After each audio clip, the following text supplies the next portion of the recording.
भिंड दतिया लोकसभा क्षेत्र से भारतीय जनता पार्टी की प्रत्याशी संध्या राय के समर्थन में उत्तर प्रदेश सरकार के उप मुख्यमंत्री केशव प्रसाद मौर्य भिंड पहुंचे, जहां उन्होंने मऊ तहसील में एक जनसभा को संबोधित किया। वहीं उन्होंने जनसभा को संबोधित करते हुए कहा कि केंद्र सरकार ने कई गरीब जन कल्याण योजना लागू की, उसका सीधा फायदा गरीब जनता का हुआ। वहीं उन्होंने आगे भव्य राम मंदिर का निर्माण भी मोदी सरकार ने किया और वहीं उन्होंने कहा कि भाजपा की लोकसभा प्रत्याशी संध्या राय को आप दोबारा अपना समर्थन दें। इस मौके पर भिंड दतिया चुनाव संयोजक वीरेंद्र राणा ने कांग्रेस के प्रत्याशी फूल सिंह बरिया को खुला चैलेंज देते हुए डिबेट करने के लिए आमंत्रित किया और कहा कि यदि वह डिबेट में शामिल होते हैं तो उन्हें विकास की सही परिभाषा का बोध होगा। इसके साथ उन्होंने भिंड दतिया लोकसभा क्षेत्र में मोदी सरकार द्वारा किए गए कार्यों को वर्णन करते हुए विकास के नए आयाम गढ़ने की बात की। मध्य प्रदेश में 2019 में 28 लोकसभा सीटें जीते थे। मुझे पूरा विश्वास है कि इस बार 28 नहीं 29 की 29 लोकसभा सीटें जीतेंगे। जम्मू कश्मीर से 370 हटाया है। देश के प्रधानमंत्री माननीय नरेंद्र मोदी जी ने अपील किया है कि हर बूथ पे 370 वोट इस बार जितना पिछली बार मिला था उसमें और बढ़ोतरी करें और रिकॉर्ड वोटों से मध्य प्रदेश की सभी लोकसभा सीटों को, देश की सभी लोकसभा सीटों को जिताने का काम करें। 2024 का ऐतिहासिक चुनाव है। ये देश को 5 साल नहीं 100 साल आगे बढ़ाएगा और हमारी भाजपा की प्रत्याशी आदरणीय हमारी संध्या राय जी बहुत बड़े वोटों से यहाँ पर विजयी होंगी, ऐसी मुझे उम्मीद है। मैंने सबसे अपील भी किया है, आकर के अच्छा लगा।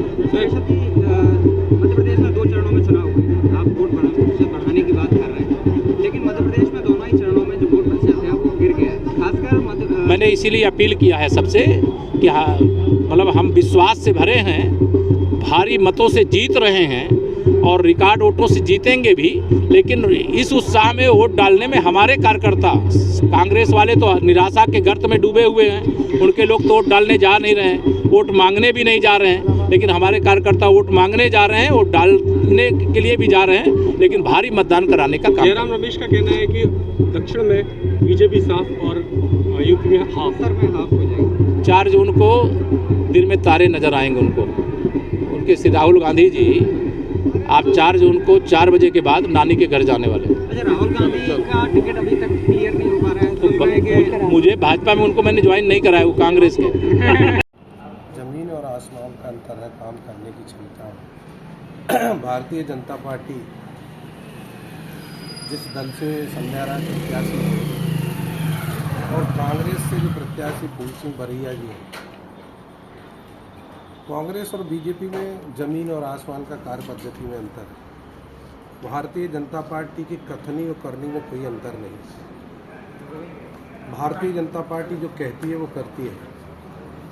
भारतीय जनता पार्टी और कांग्रेस में इतना फर्क है तो कांग्रेस छलावर करके अभी तक वोट लेती आई, लेकिन भारतीय जनता पार्टी काम के आधार पर और इस हिंदुस्तान की जनता के हर वर्ग के काम करने के बाद आज विश्व में सबसे बड़ी पार्टी के रूप में जो उभरी है, पंडित दीनदयाल उपाध्याय डॉक्टर श्यामा प्रसाद मुखर्जी के पद चिन्हों पर चलकर अंतिम छोर के व्यक्ति को और पहली पंक्ति में लाके खड़ा करना, ये भारतीय जनता पार्टी के पंडित दीनदयाल उपाध्याय श्यामा प्रसाद मुखर्जी के सपनों को साकार करती है।